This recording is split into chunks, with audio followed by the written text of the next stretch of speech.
I have been through my share of emergencies. 35 years of working as a nurse taught me that life has a way of surprising you, often when you least expect it.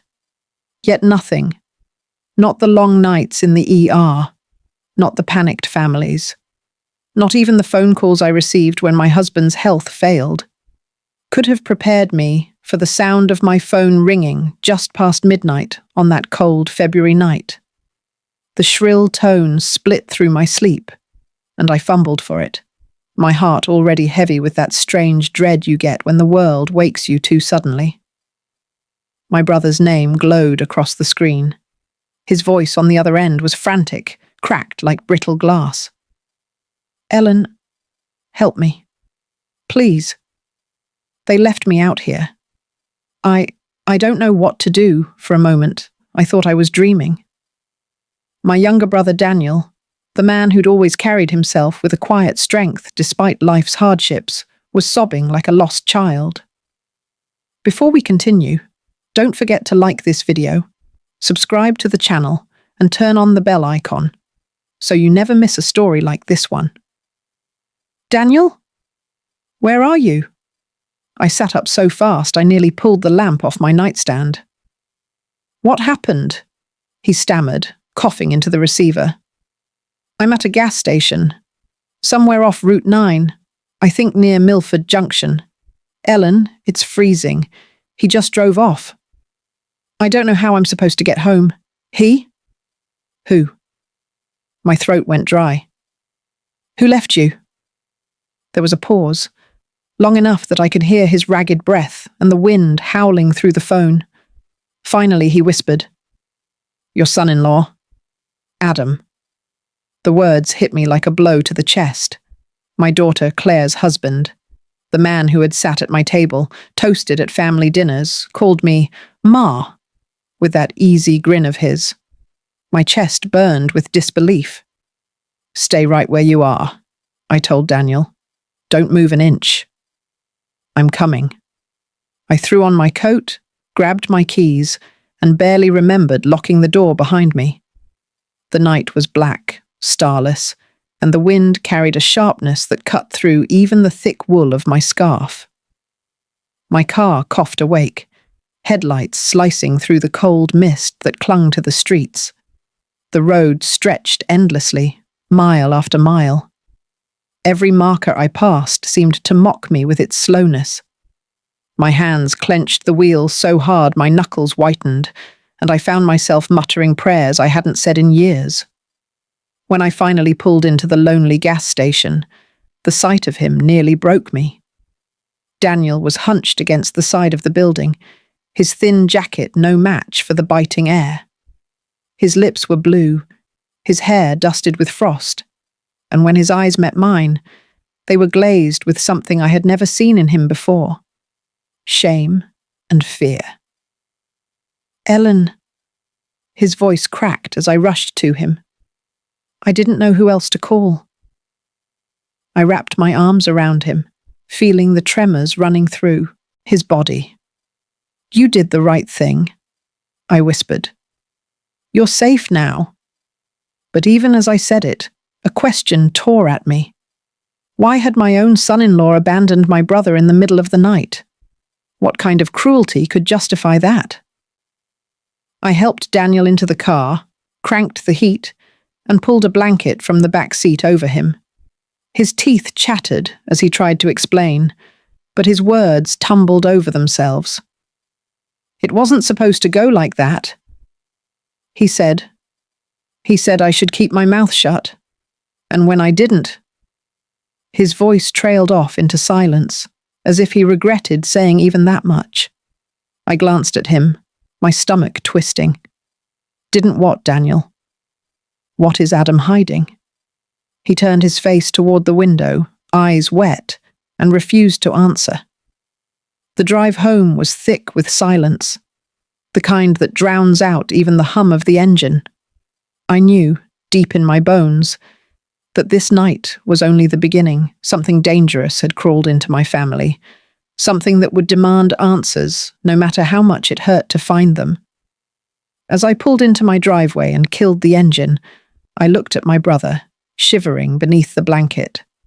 His voice from earlier echoed in my ears. He said I should keep my mouth shut.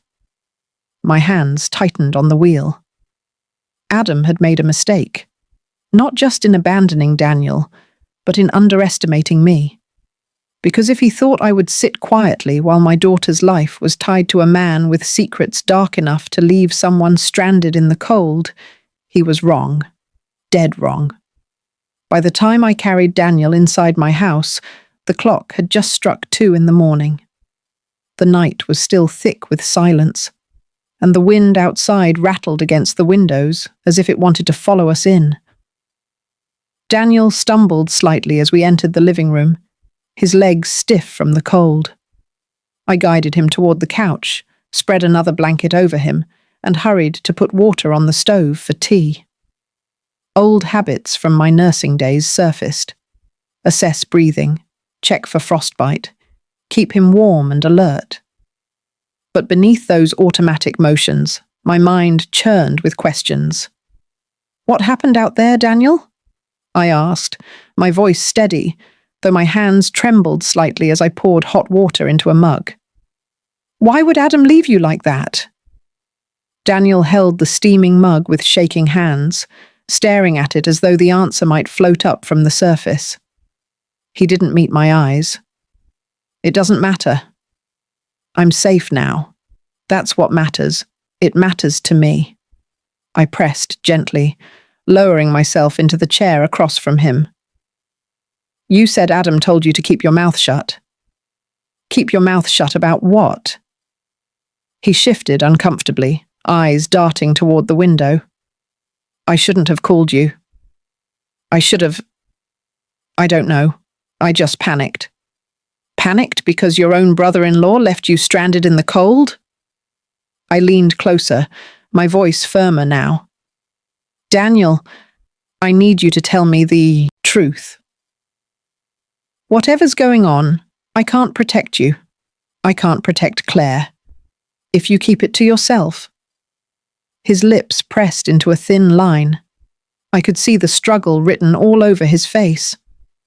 Daniel had always been a man who carried burdens alone, even when they grew too heavy. Tonight, though, I sensed his silence wasn't about pride. It was about fear.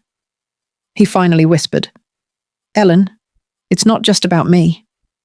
If I tell you what I know, Adam won't be the only one furious. Claire. She might hate me." The mention of my daughter's name stung like ice. Claire. My only child. My pride. My heart. She had married Adam 5 years ago, against my quiet doubts. He had seemed too slick, too smooth with his words. But Claire had been radiant with love, convinced she'd found a man who would stand beside her through anything. I hadn't wanted to ruin her happiness, so I'd kept my concerns locked away. Now, those concerns rattled like loose chains in my mind. "Daniel," I said softly, "you're my brother. Claire is my daughter. If there's something dangerous, something I need to know, you have to trust me." For a long moment, all I heard was the hiss of the wind outside and the faint clink of Daniel's spoon against the mug. Then he looked up, his eyes red, and said only one word. "Money." My breath caught. "Money?" He nodded, gripping the mug tighter. I saw something I wasn't supposed to. Papers, withdrawals. Adam caught me looking and told me if I ever said a word, I'd regret it. Tonight? I think he wanted to make good on that threat. The room seemed to shrink around us. My daughter's husband, handling money in secret, threatening my brother, leaving him to freeze. A storm far darker than the one outside was gathering at our doorstep. I wanted to demand more, to press for every detail. But Daniel's eyes closed as exhaustion dragged him down. His breathing evened out, and soon he was asleep beneath the blanket, the mug slipping from his hands onto the table. I sat there long after, staring at him, my mind unraveling threads I didn't want to pull. Adam, money, secrets. Claire caught between them. I thought about the man who kissed my daughter's cheek in front of me, who promised to take care of her, who laughed too loudly at his own jokes. What had Claire gotten herself into? What had we all been pulled into without realizing it? The clock ticked past 3, each sound hammering the truth deeper. My family was in danger, even if I didn't yet understand how. I rose quietly, locked the front door, and double-checked the windows. For the first time in years, I felt a chill, not from the winter air, but from the knowledge that something poisonous had slipped into my home. As I watched Daniel sleep, I made a silent vow. Whatever Adam was hiding, whatever darkness he had dragged into Claire's life, I would uncover it. No one threatened my brother. No one endangered my daughter, and Adam would learn soon enough that he had underestimated the wrong woman. Morning crept into the house slowly, grey light seeping through the blinds and turning the living room into a pale, uneasy glow. Daniel was still asleep on the couch, his chest rising and falling steadily under the weight of the blankets. I'd barely closed my eyes all night. Every time I tried, the image of his trembling body at that gas station came back, followed by the echo of his whisper, "Money." I sat at the kitchen table with a mug of black coffee, staring at the steam as though it might reveal answers. My thoughts kept circling back to Claire, my daughter, the girl who used to climb into my bed when thunderstorms scared her, the young woman who once told me I was her best friend. Somewhere between then and now, she had become someone I no longer fully recognized. Someone who would defend Adam even when his charm rang hollow. By 8 o'clock, I couldn't stand the silence anymore. I dialed her number. "Mum?" Her voice was groggy, irritated. "Do you know what time it is?" "It's morning," I said flatly. "And we need to talk." A pause, then a sigh.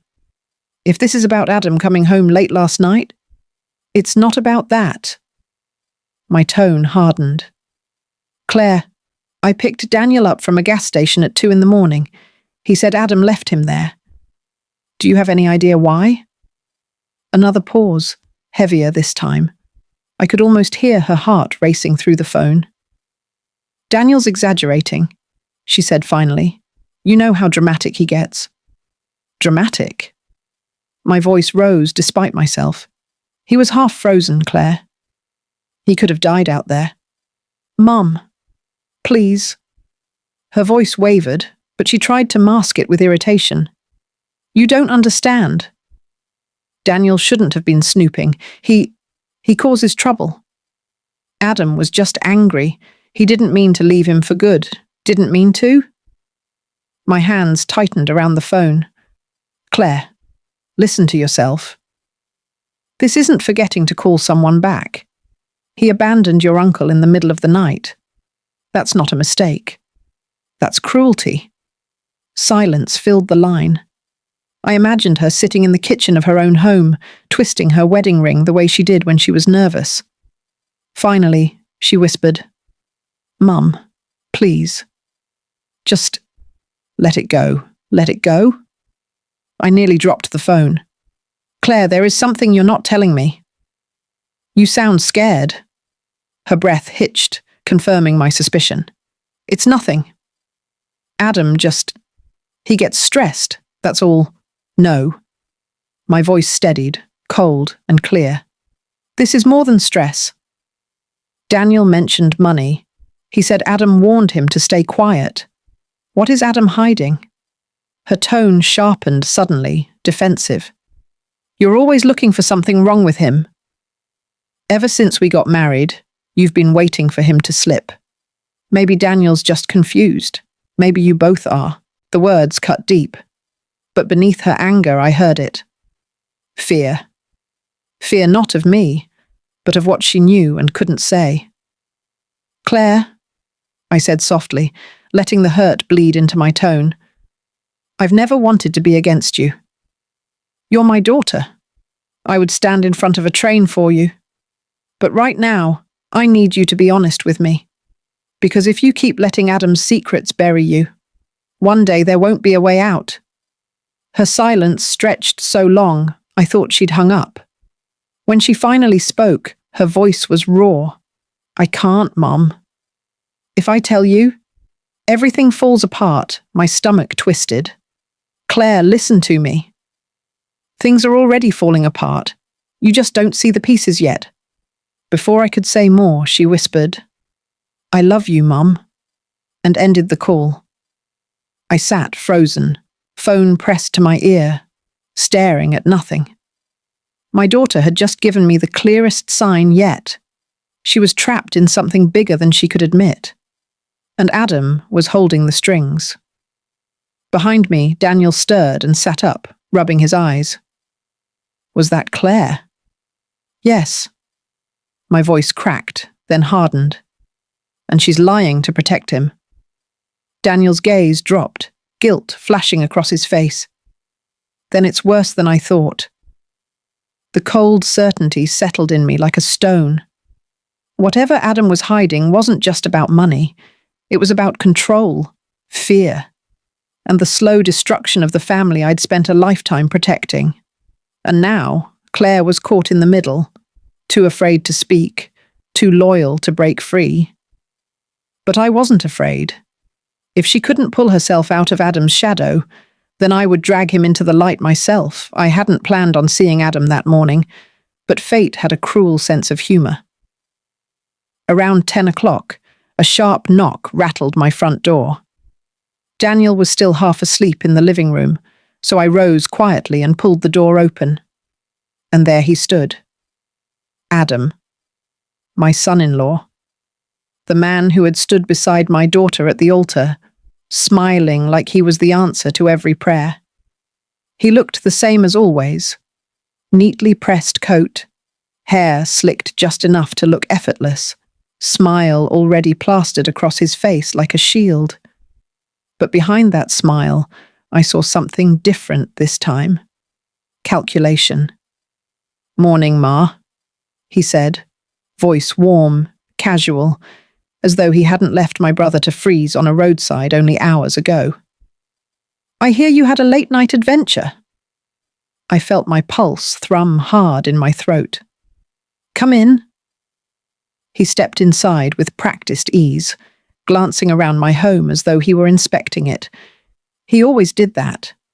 His eyes lingered on the framed photographs, the little details, like he was keeping inventory of what belonged to me.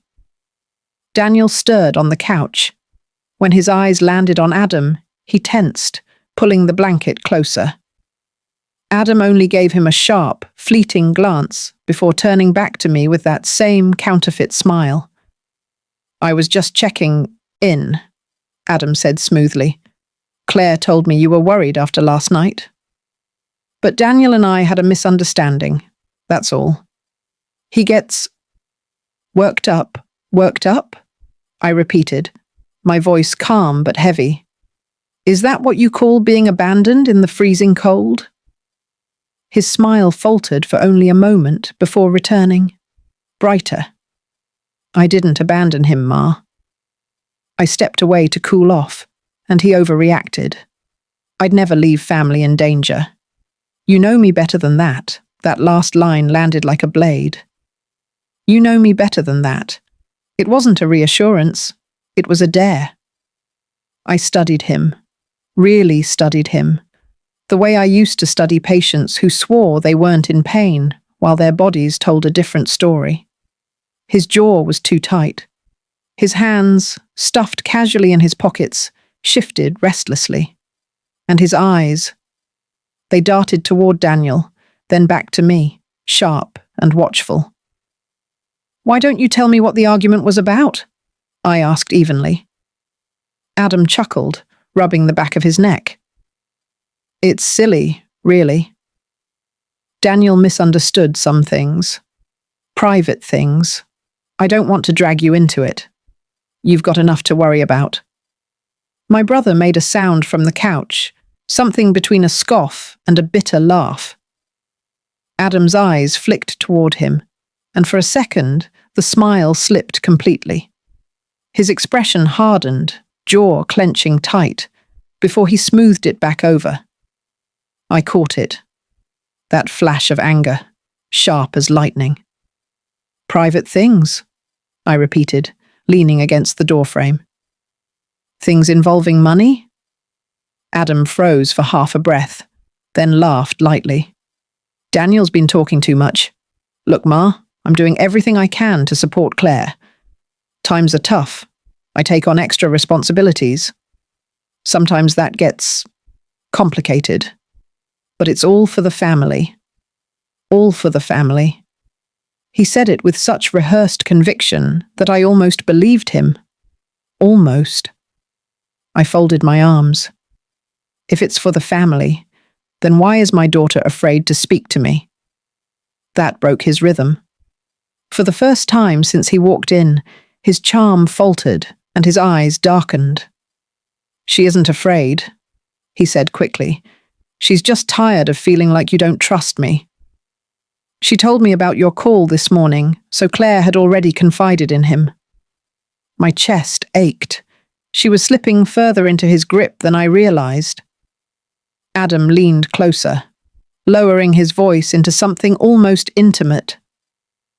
"You and I both know family loyalty is everything. Claire understands that. Daniel doesn't. That's why he causes problems. But if we stay united, Ma, nothing can break this family apart. Not even him." The audacity of it nearly stole my breath. Standing in my house, calling my brother the problem, while he spun webs of charm around my daughter. Daniel muttered under his breath, "You're a liar." Adam's eyes snapped to him, narrowing like a predator's. "Careful, Danny. Words like that can ruin people." That was enough. I stepped between them, my body angled protectively toward Daniel. "You will not threaten my brother in my house." For a heartbeat, silence hung between us, sharp and dangerous. Then Adam smiled again, softer this time, almost apologetic. "You've got the wrong idea." I'd never hurt family, I held his gaze. "We'll see." Adam lingered a moment longer, then straightened his coat. "I'll let Claire know I checked in." "You should get some rest, Ma. Long night for all of us." As he stepped outside, the smile slipped from his face the moment he thought I wasn't watching. The mask was cracking. I shut the door firmly behind him and turned to Daniel, who looked as pale as the morning light. "You see," Daniel whispered. "That's what I meant. He's dangerous, Ellen. You can't let him keep control of Claire." I exhaled slowly, feeling the weight of the battle that had just begun. Adam's charm was nothing more than armor, and I had finally seen through it. But the harder part still lay ahead, pulling my daughter free without tearing her apart in the process. The house was quiet again after Adam left, but the silence felt different now, not heavy with confusion, but sharp, like a warning. I brewed another pot of coffee, though my hands were already trembling with adrenaline. Daniel sat across from me, his eyes darting toward the window as if Adam might return at any moment. His voice was low, unsteady. "You see how he talks, Ellen? That's what he does to Claire. Smiles, smooth words, makes her believe everything is under control. But there's something he doesn't want anyone to see." I nodded slowly. "And it has to do with money." "You're sure of that?" Daniel hesitated, then leaned forward. "I didn't tell you everything last night?" "I was helping Claire carry boxes from their garage a few weeks ago. When I went inside to wash up, I saw bank statements on the counter. At first I thought they were nothing. But then, the numbers didn't add up." "What do you mean?" "Withdrawals," he whispered. "Large ones. Repeated, thousands at a time. And not from their joint account. From an account I didn't even know they had." The words sank into me like ice water. I tried to picture Claire, my careful, sensible daughter, the one who used to save up her allowance for months just to buy a second-hand guitar. She wouldn't drain money recklessly. She never had. Are you saying Claire opened another account? Daniel shook his head. No, I think it's his. Adam's, and he's been hiding it. I rose from the table and paced the kitchen, my pulse pounding. Why would he need to? They have enough to live comfortably. Claire's job may not be high-paying, but Adam's salary. Daniel cut me off with a bitter laugh. You don't know, do you? He lost that job months ago. Told Claire it was temporary, that he was doing contract work. I don't think that's true. The floor seemed to shift under me. And Claire never told me. Because she's embarrassed. Because she's letting him spin the story. I pressed a hand against the counter, steadying myself. If that's the case, where is the money going? Gambling?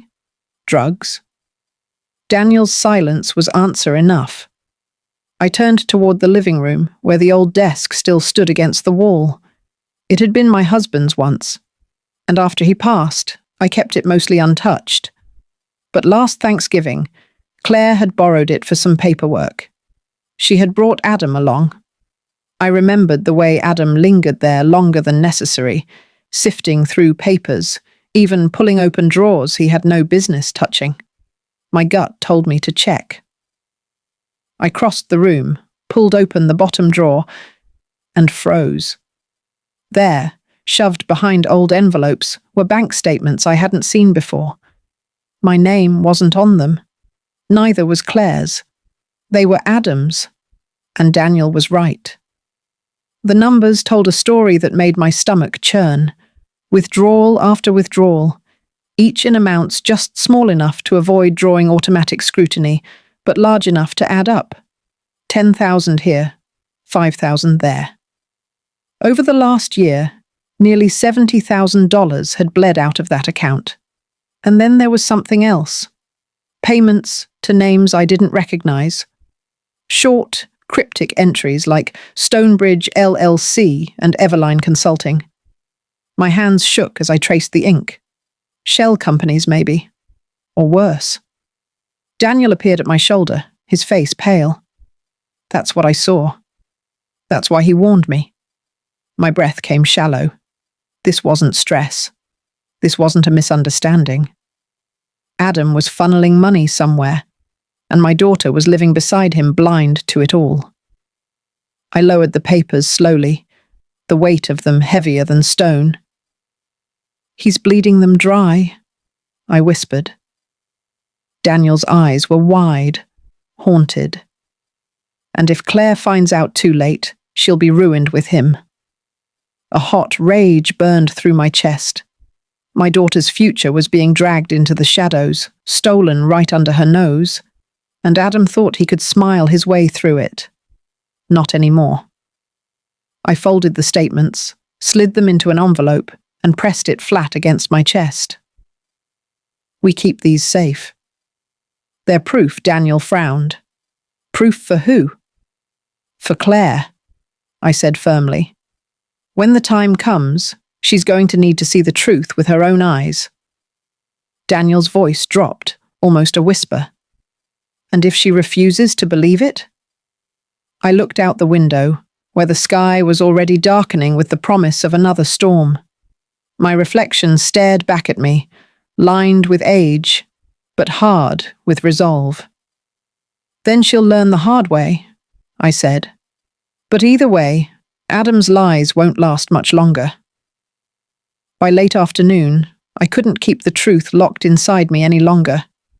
The envelope of statements sat heavy in my bag, whispering reminders that every minute I waited was another minute Adam's poison spread deeper into my daughter's life.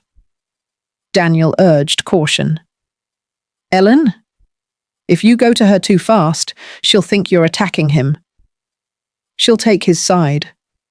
She already has, I replied quietly, slipping on my coat. but I won't let her drown in his lies without throwing her a rope. Claire's house was only a 15-minute drive away, yet my hands tightened around the steering wheel as though I were headed into battle. When she opened the door, her eyes were wary, her smile thin. She looked tired, not the kind of tired from a long day's work, but the bone-deep weariness of someone carrying too much. "Mum," she said softly, stepping aside. "Adam's not here." Good, I thought. For once we could talk without his shadow looming over every word. The house felt colder than I remembered, though the thermostat hummed faintly. Papers cluttered the kitchen counter, unopened envelopes stacked like forgotten soldiers. Claire noticed my eyes lingering and quickly gathered them into a pile. "Coffee?" she asked, avoiding my gaze. "No." I set my bag on the table and pulled out the envelope. "I didn't come for coffee. I came because I'm worried about you." Her shoulders tensed. "Mum, please." I slid the bank statements across the table. "Do you know about these?" Her face drained of color as she scanned the papers. She didn't touch them, just stared as though they might burn her fingers. "Where did you get these?" "They were in my house," I said. "Adam must have left them there months ago." "Claire?" "He's draining money. Tens of thousands. Do you know where it's going?" Her eyes flickered with panic before she quickly masked it. "You shouldn't be snooping through his things." "These are private." "Private?" My voice broke, heavy with disbelief. "Claire, this isn't about privacy. This is about your future. Do you even realize how much is gone? What he's doing could ruin both of you." Tears welled in her eyes, but she shook her head. "You don't understand. He's under pressure. He's trying to fix things, Mum. He's just complicated." "Complicated?" My anger simmered, sharp but controlled. "Claire, listen to yourself. He abandoned your uncle in the freezing cold last night. He's hiding money. He's lying to you. That's not complicated. That's dangerous." Her lips trembled, her voice rising with desperation. "You always hated him. From the beginning, you never thought he was good enough. Now you're just looking for reasons to prove yourself right." The words cut deep, but I forced myself to stay steady. "This isn't about me. It's about you. You're my daughter. I won't stand by while a man drags you into his secrets and makes you defend him against your own family." She slammed her hands against the table, the sound sharp as breaking glass. "Stop it. He's my husband. I chose him. If you can't respect that, then maybe you should stay out of our marriage." The silence that followed was suffocating. Her chest heaved, her cheeks flushed, and for the first time since she was little, I saw her look at me not with love, but with resentment. I gathered the papers slowly, sliding them back into the envelope. My hands shook, but my voice stayed calm. "One day, Claire, the truth will be too heavy for him to hide. When that day comes, I'll be here. No matter what you've said, no matter how much he's twisted things, I'll still be here." Her eyes shimmered with unshed tears. For a moment, just a flicker, I thought she might break. But then she looked away, arms crossed tight over her chest. I left her house with the weight of her silence pressing down on me, heavier than the envelope in my bag. The drive home blurred past, the road streaked with the glow of streetlights and my own exhaustion. When I walked back inside, Daniel was waiting. His face searched mine for answers, but I only shook my head. "She defended him," I whispered, the words tasting bitter. "She thinks I'm the enemy." Daniel's hand gripped my shoulder, steadying me. "Then we need more than suspicion. We need proof that even she can't deny." I nodded slowly, though my chest ached. Adam had driven a wedge between me and my daughter. But he'd made one fatal mistake. He underestimated my resolve. If Claire couldn't see the fire consuming her, then I would drag the flames into the open, and Adam would burn by his own lies. The rift with Claire lingered in my chest long after I returned home. Her words, "You always hated him," echoed in my head, stinging sharper than I wanted to admit. I had raised her alone after her father's passing. Every decision, every sacrifice, every sleepless night had been for her. And now, because of Adam, I was painted as the enemy. I couldn't sleep. The clock crawled toward midnight while Daniel dozed fitfully on the couch. I sat by the window, staring at the cold glow of the moon on the snow, turning over the same thought again and again. If I don't get undeniable proof, Adam will keep her wrapped around his lies until there's nothing left of her. By morning, I had a plan. Claire once mentioned Adam kept a small safe in the garage for important papers. At the time, I assumed it was for insurance or car titles. But now, after seeing the bank statements, I couldn't shake the suspicion that whatever he was hiding would be there. Daniel frowned when I told him, "You want to break into his safe?" "Ellen, that's risky. If he finds out..." "If he finds out," I interrupted, my voice hard, "then it means I finally have something worth him being afraid of." We drove to Claire's house when I knew she'd be at work. My hands shook as I pulled the spare key from my coat pocket. She had given it to me years ago, back when trust still flowed freely between us. Unlocking that door felt like trespassing into a part of her life she no longer shared with me. The garage smelled faintly of oil and cold metal. Against the far wall, half hidden behind stacked boxes, sat a black steel safe no bigger than a carry-on suitcase. Daniel swallowed. What if it's locked? I knelt, running my fingers along the edges. The keypad glowed faintly. 4 digits, a simple code. What would Adam choose? I murmured. Birthdays, anniversaries. Claire's birthday was too obvious. My hands trembled as I entered their wedding date. The lock clicked open. Inside were neatly stacked folders, an envelope stuffed with receipts, and a small black ledger. My stomach turned as I pulled them out one by one. The receipts were cash withdrawals, each matching the bank statements I had found. The ledger told a darker story. Page after page of names and numbers, handwritten in Adam's sharp scrawl. Debts, payments, balances owed, some crossed out, others marked with arrows that climbed higher and higher. This isn't just bad spending, Daniel whispered, peering over my shoulder. This looks like gambling. At the bottom of one page, a single name leapt out at me, underlined twice. Owed to Harlan, $25,000.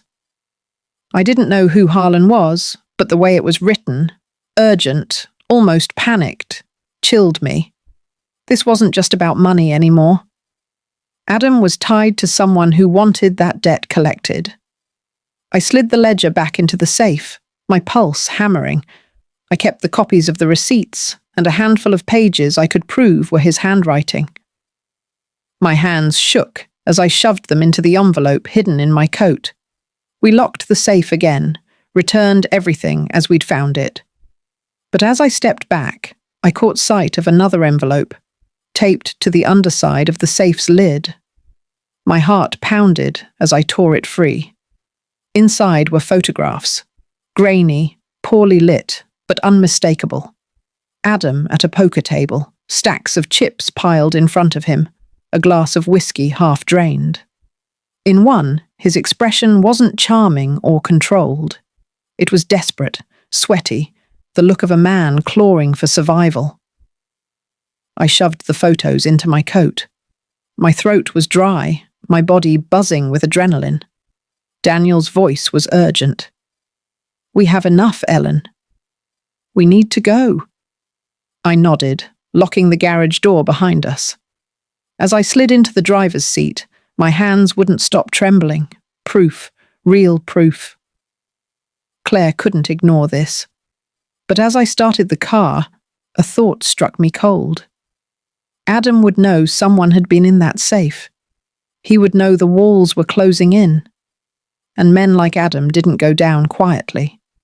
The photographs and ledger weighed heavy in my bag all night. Sleep didn't come. Every creak of the house set my nerves on edge. I kept seeing that name scrawled in Adam's handwriting. Harlan. $25,000. By dawn, I knew I couldn't sit idle. If Adam was tangled up with someone dangerous, then Claire, my only child, was living under a shadow she couldn't see. Daniel sat across from me at the kitchen table, sipping coffee like it was medicine. His eyes were bloodshot, his voice rough. We should just take this to the police. Not yet, I said, shaking my head. We don't know what we're walking into.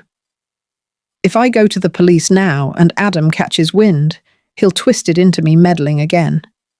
Claire will shut me out completely. Daniel frowned. So, what's your plan? I pulled the ledger from the envelope and tapped the name. Find out who Harlan is. The library felt like a strange place to begin, but years as a nurse had taught me that information was sometimes the most powerful medicine. I searched local records, property listings, even old newspapers. The name Harlan popped up more than once, always linked to half-legitimate businesses, a used car lot that had closed without explanation, a bar that burned down under suspicious circumstances, a construction company involved in lawsuits. Finally, a single article made my stomach drop. Local man questioned in illegal gambling probe. Connections to underground betting rings suspected. There was no mugshot, no charges ever filed, but the name was there, clear as day. Harlan Price. Daniel leaned over my shoulder, his face pale. That's who Adam owes money to? I closed the article slowly, my chest tight. If Adam is tied to him, then this isn't just gambling debts. This is criminal. That evening, as the snow started to fall again, my phone buzzed. A text from an unfamiliar number lit the screen. Tell your brother-in-law to settle his debts, or his family pays the price. My hands went cold. The message wasn't signed, but I didn't need it to be. I showed it to Daniel, whose face drained of colour. Ellen, that's not for you. It's for Adam. They think you're involved now. I swallowed hard, forcing my voice steady. Good. Then they know I'm watching.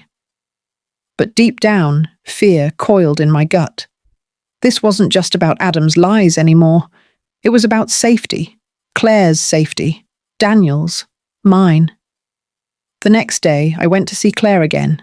She looked worn, her hair pulled back, her eyes shadowed.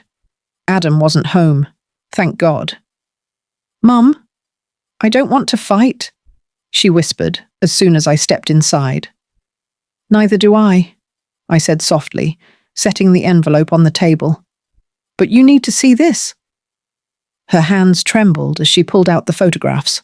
The colour drained from her face. Where did you get these? From the safe in your garage, the one Adam thought no one would check. Her eyes widened in disbelief. You went through his things? Mom, Claire. I cut in gently but firmly. Look at him. This isn't a man under stress. This is a man addicted, desperate, gambling away everything. And this, I slid the ledger toward her, open to the page with Harlan's name. This isn't just about cards and money. He owes people who don't forgive debts easily. She shook her head, tears filling her eyes. No, he told me. He told me he was close to paying everything back. He said he just needed time. Time doesn't matter to men like Harlan. I leaned forward, my voice breaking. Claire, I got a message last night. They threatened his family. That means you. That means me. That means Daniel. Her hands flew to her mouth, muffling a sob. For a moment, I saw the little girl she used to be, terrified of thunderstorms, clinging to me for safety. Only now, the storm was a man she had married. She whispered, "What do I do?" I reached across the table and took her hand, squeezing it tightly. "You don't do anything." "I do. I will not let Adam's choices destroy you." When I left her house that night, I knew one thing with bone-deep certainty. This had stopped being a family dispute. Adam wasn't just a liar or a gambler. He was a man dragging my daughter into the orbit of people who collected debts with fists, not letters. And if Adam wouldn't protect her, then I would, even if it meant stepping into the darkness myself. I barely slept after leaving Claire's house. The image of her sitting at that kitchen table, tears sliding down her cheeks as she stared at Adam's gambling photos, haunted me. My daughter was finally beginning to see the truth, but the danger was tightening around us faster than she realized. By morning, the storm outside had grown heavier. Snowflakes battered the windows, thick and relentless, muting the world beyond my porch. Daniel was already up, sitting at the table with his coffee untouched. He looked worse than I had ever seen him. Pale, restless, eyes hollow. He didn't look at me when he spoke. "Ellen, I need to tell you something. Something I should have said from the start." I sat across from him slowly, dread crawling through my chest. "What is it?" His hands trembled around the mug. "I know more about Adam's debts than I let on. I wasn't supposed to, but I've seen things. I've been places, Daniel." My voice tightened. "What do you mean?" He finally lifted his gaze, and the shame in his eyes made my heart ache. "I went with him once. To one of the games, the air seemed to stop moving." "You... what?" He nodded miserably. "It was last summer. He asked me to tag along, said he needed backup, someone the others would trust. I thought it was just a friendly poker night at first. But it wasn't. It was underground. Men with money spread across the table like it was nothing, dealers who didn't ask questions, and a guy running the show that everyone called Harlan." My stomach dropped. The name I'd seen in Adam's ledger. The same name that had found its way into my phone through a threatening text.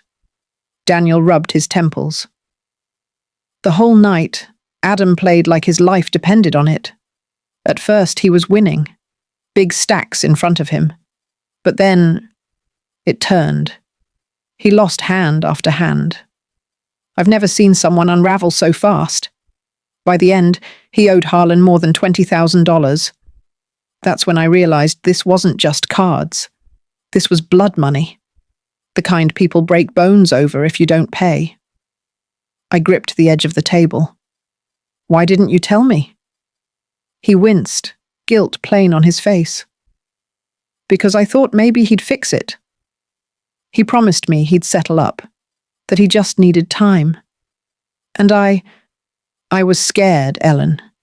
Scared of what Harlan's people might do if they knew I was talking."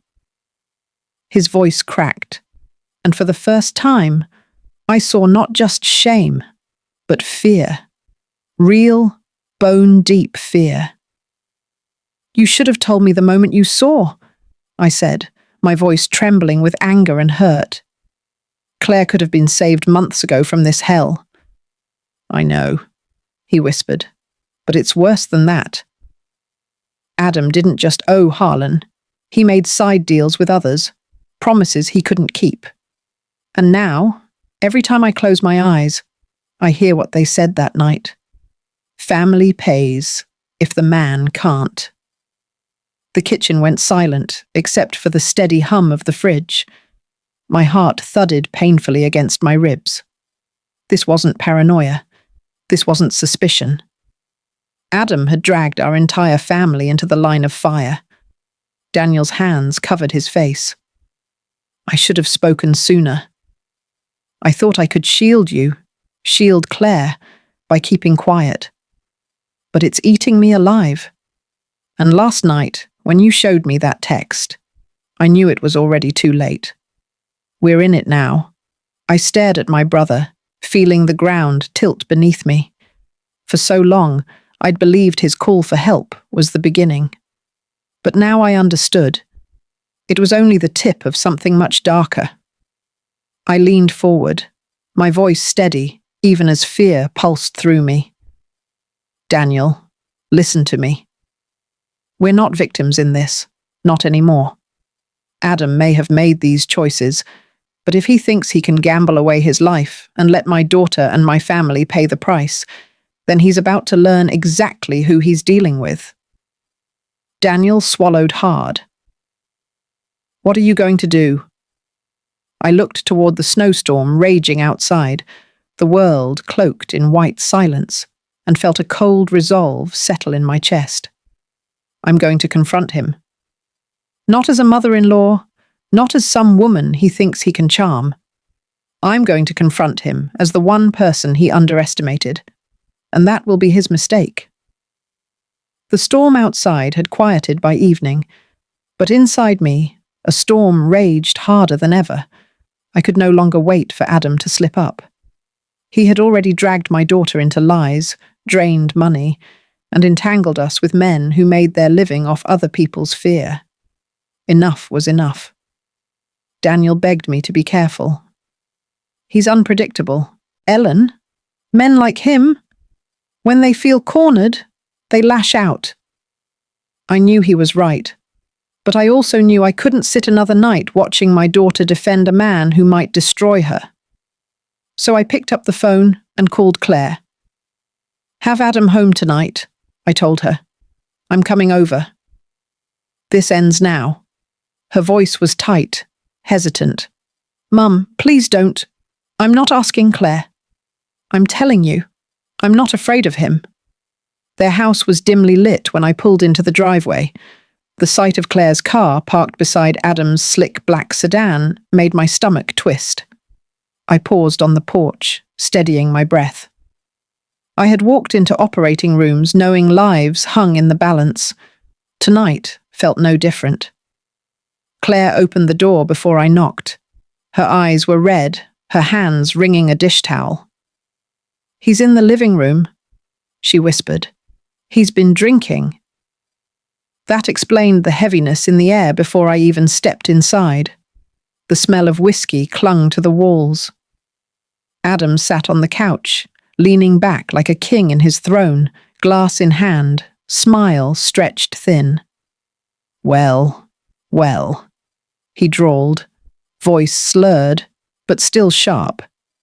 If it isn't the woman who can't stay out of other people's business. I stood tall in the doorway, clutching the envelope in my hand. This isn't other people's business. This is my daughter, my family, and you've made a mess of both. He chuckled, swirling the amber liquid in his glass. Claire, you hear this? Your mother thinks she's some kind of detective. Claire stood frozen by the wall, her eyes flickering between us. I stepped forward and dropped the photographs on the coffee table. The ones from his safe. Adam hunched at a poker table, desperation etched across his face. Explain these? His smile faltered, just for a second. Then he leaned forward, picked one up, and snorted. So you broke into my safe. Classy. Guess snooping runs in the family. Daniel's words from earlier echoed in my head. Men like him lash out when cornered. But I didn't flinch. This isn't snooping. This is truth. And it's time Claire sees who you really are. I spread the ledger pages next, the ones with Harlan's name scrawled across them. These debts, they're not disappearing. And the people you owe, they've already reached out to me. His eyes darkened, the whiskey glass trembling slightly in his grip. You don't know what you're talking about. Yes, I do. My voice was cold, steady. I know you've been gambling away money you never earned. I know you're drowning in debts that could swallow Claire whole, and I know you left my brother to freeze when he saw too much. At that, Claire gasped. She hadn't heard that part. Her eyes darted to me. Is that true? Adam, did you… He slammed the glass down so hard it cracked. She's twisting things. He was meddling, poking around where he didn't belong. I was teaching him a lesson, that's all. A lesson? My voice broke with fury. Leaving a man to die on the roadside is a lesson. Threatening your wife's family is a lesson? Claire's face crumpled, tears streaming silently. She whispered, Adam, please tell me it isn't true. He stood abruptly, towering over us, his mask slipping completely. What do you want from me? Huh? You think marriage is easy? You think making money is easy? I've been carrying this family while your mother sits back judging every move I make. Carrying. I spat the word back at him. You've been sinking this family. Every smile, every excuse, every empty promise. It's all been a cover for your addiction and your lies, and I will not let you take my daughter down with you. For a moment, silence pressed against the walls. Then Adam's face twisted, and he took a step closer, his voice dropping to a dangerous growl. You think you can stop me, old woman? You don't know who you're dealing with. I didn't back away. My hands shook, but my voice was iron. No, Adam. You don't know who you're dealing with. I've spent a lifetime fighting for people who couldn't fight for themselves. I've pulled lives back from the edge when everyone else had given up, and I will fight for my daughter with every breath I have left. Claire's sob broke the tension. She pressed a hand to her mouth, her whole body trembling. For the first time, I saw her looking at Adam not with love, but with horror. Adam noticed too. His shoulders dropped, his charm gone, leaving only desperation in its place. He muttered something under his breath, a curse, a threat, I couldn't tell, and stormed toward the door. The slam rattled the house. Claire collapsed onto the couch, sobbing into her hands. I sat beside her, pulling her into my arms. It's okay, I whispered, though my own chest shook. It's going to be okay. He can't hide anymore, but as I held her, I knew the fight was far from over. Adam wasn't finished, and men like Harlan didn't forgive debts with slammed doors and tears. The real battle was just beginning. The house was unbearably quiet after Adam stormed out. Only Claire's sobs filled the space, raw and unsteady, echoing off the walls like the cries of a wounded child. I held her, rocking gently the way I used to when she was little, whispering the same words I whispered then. You're safe. I've got you. But we both knew safety was fragile now. Adam hadn't walked away in defeat. He'd walked away to regroup. Men like him didn't vanish quietly. They circled back, sharper than before, desperate to claw back what they believed they owned. Claire pulled away finally, her eyes red and swollen. Mom, she whispered, what if he doesn't stop? What if he comes back angry? I brushed her hair back from her face, steadying my voice. Then we make sure he has no reason to come back. That night, Daniel joined us. He listened as I laid out everything, the bank statements, the photographs, the ledger with Harlan's name. Claire sat pale and silent, absorbing the full weight of Adam's betrayal as though each page added another stone to her chest. I loved him, she said finally, her voice trembling. I believed in him. And he's been gambling away our lives. Daniel reached for her hand. Claire, this isn't your fault. He fooled all of us. I leaned forward, my tone firm. Listen to me. We can't afford to let him linger in your life, not one more day. If we do, he'll drag you down with him. So here's what's going to happen. They both looked at me, waiting. Tomorrow, I said, we'll confront him together. But this time, on our terms. No drinking, no shouting, just clear conditions. He signs divorce papers, he walks away, and in exchange, we'll help him pay enough to keep Harlan's people from coming to your door. Claire's breath caught. You'd give him money? After everything? Yes, I said coldly, not because he deserves it, because you deserve to live without his shadow over you. Think of it as buying your freedom. Daniel frowned. And if he refuses? Then I go to the police. With every document, every photo, every receipt. If he won't take the ultimatum, he'll take the consequences. For a long moment, the room was heavy with silence. Then Claire whispered, He'll fight it. He won't let go of me that easily. I took her hand, squeezing it firmly. Then we'll make him. Sometimes, Claire, the only way to free yourself from poison is to cut it out completely. The next day, we arranged the meeting. Adam arrived just after noon, swagger still intact, though the darkness in his eyes betrayed him. He looked at the three of us gathered in the living room and smirked. So this is the little tribunal. What's the verdict? I stood, facing him squarely. The verdict is simple. You're done, Adam. You're finished in this family. You're going to sign divorce papers. You're going to walk away from Claire and never come back. He laughed, bitter and sharp. And if I don't? I dropped the envelope of documents onto the table with a thud. The papers fanned out, his gambling photos, his debts, his ledger. If you don't, all of this goes to the police. Every last page. And trust me, they won't care about your excuses. His smirk faltered, his eyes narrowing. You'd ruin your own daughter's marriage like that. No, I said evenly. You already did. I'm just making sure she survives it. He turned to Claire then, softening his tone, trying that familiar charm. Claire, sweetheart, don't listen to her. She's always hated me. She's twisting everything to break us apart. You know I love you. Claire's lips trembled, but her eyes stayed on the papers scattered across the table.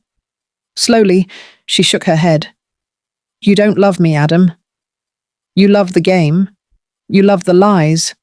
You left my uncle in the cold. You lied to my face, and you put me in danger. That isn't love. For the first time, Adam looked shaken.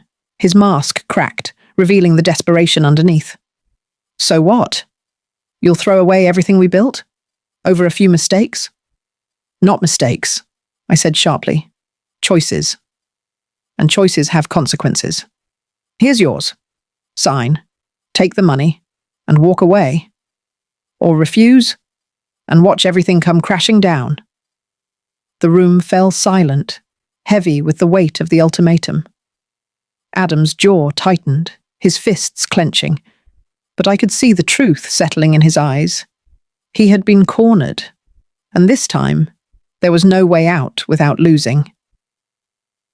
Adam stood over the scattered papers, his chest rising and falling with barely contained fury.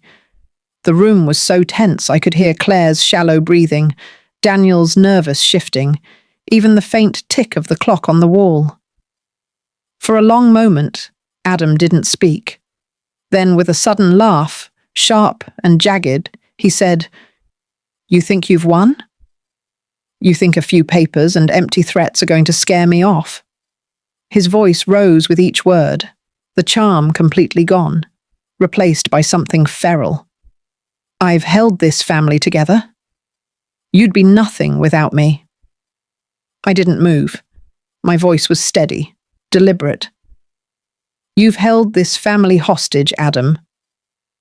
There's a difference, Claire flinched as he turned on her, his eyes wild. "And you? After everything I've done for you, you're going to side with her?" "Your mother, who never wanted me here in the first place." Her voice shook, but she lifted her chin. "I'm siding with the truth." That broke him. With a roar, Adam swept the table clear, the envelope and photos scattering across the floor like leaves in the wind. The whiskey glass from last night shattered against the wall, spraying shards across the carpet. Daniel instinctively stepped forward, but I raised a hand to stop him. "Don't," I said firmly, my eyes never leaving Adam. He was breathing hard, his face flushed with rage. "You don't understand who I owe, Ellen. You don't understand what they'll do if I walk away empty-handed. This isn't a game anymore. Then you should have thought of that before you gambled with my daughter's life." I shot back. For a heartbeat, I thought he might strike me. His fists clenched, his body leaning forward like a man about to explode. But I didn't flinch. I had stared down deathbeds in hospital rooms. Adam's fury was just another storm to weather. Instead, he turned and slammed his fist into the wall, the sound reverberating through the house. Plaster cracked, dust falling to the floor. Claire gasped, clutching her chest, tears brimming again. "Adam, stop!" she cried.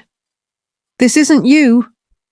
"Yes, it is," he snapped, whirling on her, his face twisted, his voice breaking. "This is me, Claire. The man who tried to give you everything and got crushed for it. The man who carried debts so you could live comfortably. The man who—" "You lied to me," she whispered, her voice trembling but clear. "You lied about everything." Her words silenced him more effectively than any shout. He froze, his chest heaving, eyes darting between us like a trapped animal. For the first time, I saw fear. Not of us, but of the crumbling of the image he had built. I stepped closer, lowering my voice to a calm, cutting edge. "This is your last chance, Adam. Take the money, sign the papers, and walk away. Or stay, and watch your lies bury you." His jaw worked furiously, the muscles in his neck tight as rope. Finally, with a guttural sound, half growl, half cry, he kicked the overturned table, sending it skidding across the floor, and stormed toward the door. Before he yanked it open, he turned back, his eyes burning with venom. "You think this is over? Harlan doesn't care about your ultimatums. He'll come knocking, and when he does, don't expect me to save you." The door slammed behind him, rattling the walls. Silence swallowed the room in his wake. Claire collapsed into Daniel's arms, sobbing uncontrollably.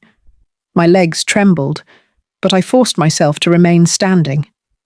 Adam's words echoed in my ears, but beneath the threat was something he hadn't intended to reveal. Fear of Harlan. And fear was a weakness I could use. I looked at my daughter, broken but free for the first time in years, and swore silently. Adam may have walked out tonight, but tomorrow we finish this. On my terms, not his. The house felt lighter after Adam's departure, though the echoes of his rage lingered in the broken glass and the cracked wall he'd left behind. Claire cried herself to sleep on the couch that night, Daniel dozing in a chair nearby, his head tilted at an uncomfortable angle. I stayed awake, watching over them both like I had when Claire was a baby and Daniel was a restless boy after our father's funeral. Back then, I thought I had seen the worst the world could throw at us. But nothing had prepared me for the day my daughter's husband would become the enemy at our own table. By morning, I had already made up my mind. Adam had threatened us, but his words revealed the truth. He was as afraid of Harlan as we were. That fear meant leverage, and leverage meant I still had a way to keep Claire safe. The days that followed blurred together in a flurry of calls and quiet strategy. I worked with a lawyer to draft divorce papers that left Adam with nothing but the clothes on his back and a small settlement to buy his exit. Daniel helped gather every receipt, every photo, every ledger page into an airtight folder. Claire was hesitant at first, her voice shaking whenever Adam's name came up. But the more she sat with the truth, the more she looked at the photos of his gambling, the records of his debts, the stronger she became. Her shame turned into quiet fury, her grief into resolve. When Adam finally agreed to meet, it wasn't at Claire's house. It was at the lawyer's office, sterile and bright, where his charm had no shadows to hide in.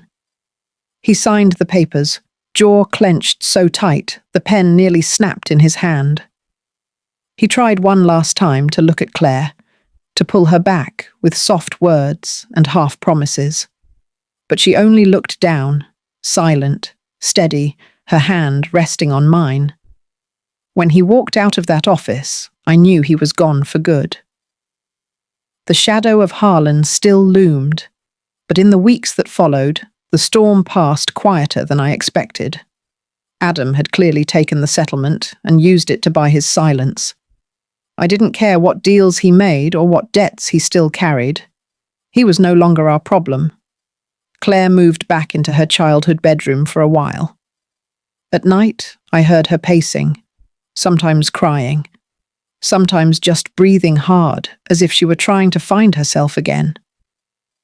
Daniel, ever the quiet brother, brought her cups of tea and sat with her in silence, offering comfort in the way only family could. Bit by bit, she began to heal. She found part-time work at a clinic, throwing herself into helping others, reminding herself she was still her own person outside of Adam's shadow. And every time she laughed, truly laughed, it felt like a door reopening after being locked for years. One evening, months later, the three of us sat around my kitchen table, the same one that had witnessed every tear, every confrontation, every broken truth. The sun set outside, painting the snow in gold.